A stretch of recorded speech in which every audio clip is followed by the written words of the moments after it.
Dober dan, lep pozdrav vsem.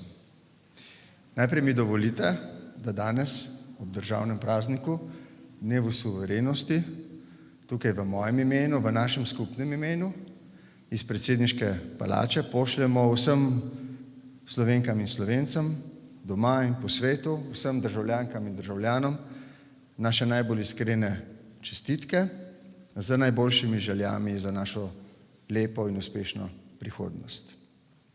Jaz sem zelo vesel, da je danes predsedniška palača ob državnem prazniku polna otrok. Večinoma ste prišli iz Hajdine, je tako? Ja. In mi na nek način vračate obisk, potem ko sem vas lansko leto, približno pred letom dni, obiskal vaši imenitni obletnici, 210 letih šolstva v tistem delu naše čudovite domovine. Danes praznujemo dan suverenosti.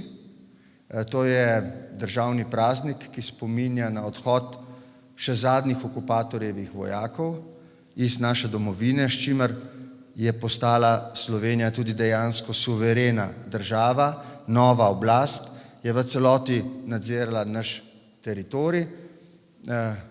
Kasneje smo v naslednjem letu dobili še diplomatsko priznanje sveta in tako lahko rečemo, da je Slovenija zdaj pred slabimi 30 leti, kmalu bo 30 let, kar smo šli na plebiscit, 30 let, kar smo ustanovili državo, kmalu bo potem 30 let, kar smo jo diplomatsko priznali, da je postala popolnoma samostojna država, v kateri vsi mi odločamo o njeni prihodnosti. Ker ste tukaj v glavnem mladi ljudje in mi je pri srcu zelo všeč, da ste danes ob državnem prazniku prav vi naši gostje, moji gostje. Naj rečem, da je to država in domovina za vas. Mi smo jo zdaj dolžni negovati in čuvati in razvijati, zato da bo varna in uspešna, takrat, ko boste vi postali odrasli ljudje in si boste vi ustvarili družine.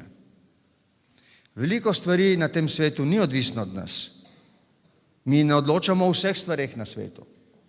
Ampak o marsičem v naši domovini pa mi odločamo. A je res? Ja.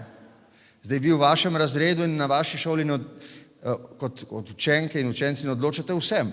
Ampak o marsičem pa. Recimo o tem, ali ste prijatelji ali niste. A je res? A se recimo kaj lasate ali se pa ne? Ali se recimo kregate ali pa se ne? In zdaj to, kar se mi zdi, da je zelo pomembno izročilo tudi recimo o praznovanju našega državnega praznika je, da se zavemo, kako pomembno je, da se med seboj skušamo razumeti. Ker mi smo med seboj različni, je res? Ja.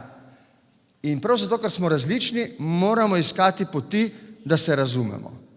In zdaj pri nekaterih stvareh se ne bomo nikoli do konca sporazumeli. Bomo ostali vsak pri svojem in tudi to je v redu.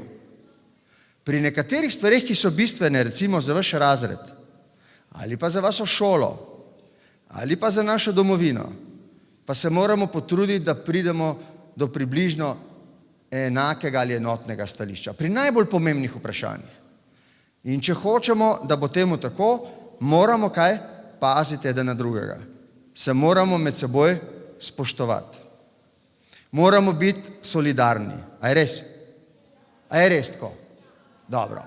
S to željo vas, otrok, ki ste danes počastili to čudovito predsedniško palačo z vašim obiskom, nagovarjamo vse druge otroke po domovini in tudi vse druge naše Slovence izven naše domovine, po širnem svetu, da med seboj razvijamo spoštljive odnose, da se skušamo razumeti, da spoštujemo dostojanstvo vsakega, da spoštujemo tudi razlike med nami, ampak da kot ljudje, ki govorimo isti jezik, ki imamo približno enake vrednote, ki želimo ohraniti našo identiteto, ki želimo ohraniti našo moč in vpliv doma in v svetu, da izpričujemo našo željo potem, da se bomo trudili biti tudi enotni takrat, ko bi bilo tako potrebno za našo skupno usodo.